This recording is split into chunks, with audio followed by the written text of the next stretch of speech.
Humans are inextricably linked to their nature and the environment that surrounds them. Every time one steps outside the door of their home, countless interactions with the environment take place. These interactions come in many different forms, from barely noticeable moments to grand and unforgettable experiences. They can be obvious and intentional interactions, such as weekend camping trips filled with nature walks and relaxation. They can also be as simple as walking across one's lawn, feet covered in grass that sprouts up from the soil beneath one's feet. A large part of the environment that we are constantly interacting with and is often overlooked is water. This simple compound is the sustenance of all life on Earth, the material with which all would perish without. The importance of water is well known. We cleanse ourselves with water pouring down from shower heads daily. We sit down at local establishments and are immediately served with a glass of ice water.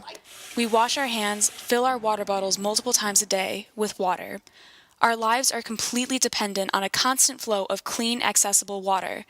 Heavily polluted water is a concern that affects everyone, and it is a safe assumption that all humans are opposed to the pollution of their source of water.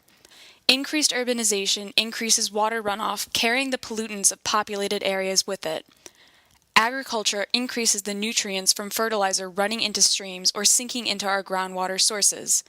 The shampoos we use, containing sulfates and other chemical compounds, are drained in our shower and eventually end up discharging into the local streams. These effects are well known, and it is widely accepted that these human interactions have some serious effects on the health of our water sources.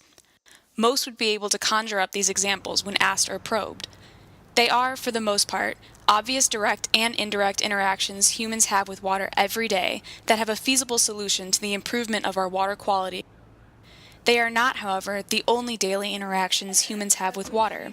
There are countless other ways in which humans interact with water that go overlooked or have not necessarily been thought about. If we start to look at water as connected to almost every aspect of our lives, it could create more of an incentive to focus on the preservation of healthy, drinkable water systems.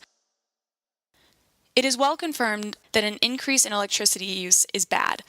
Electricity requires coal-firing plants, nuclear power plants, and other forms of electricity generation that require burning fossil fuels or generate radioactive waste.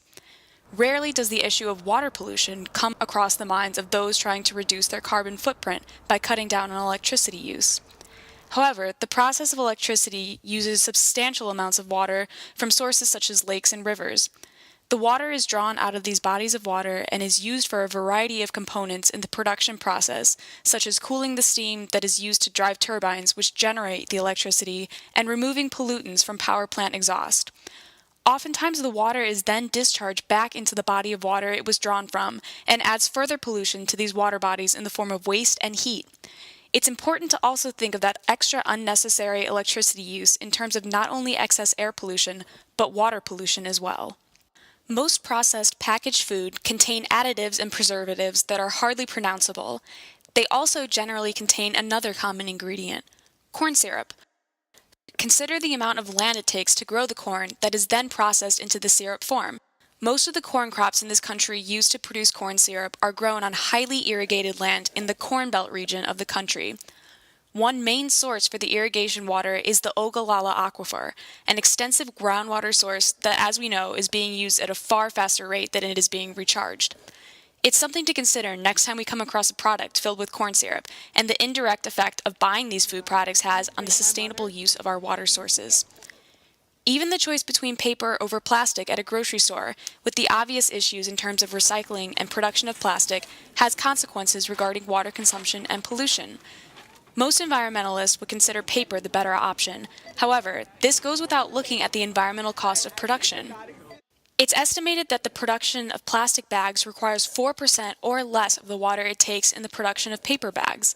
The manufacturing of paper bags also produces around 50% more water pollution and waste than manufacturing of plastic bags. It's something to consider next time we're asked, paper or plastic? Humans are connected to their source of water in an infinite number of ways, whether obvious or more indirect. We influence the health and quality of almost every aspect of our environment, including water. So what does this mean in terms of human usage of water resources? We are so complexly connected to nature and using its resources. Are we hopelessly degrading our environment?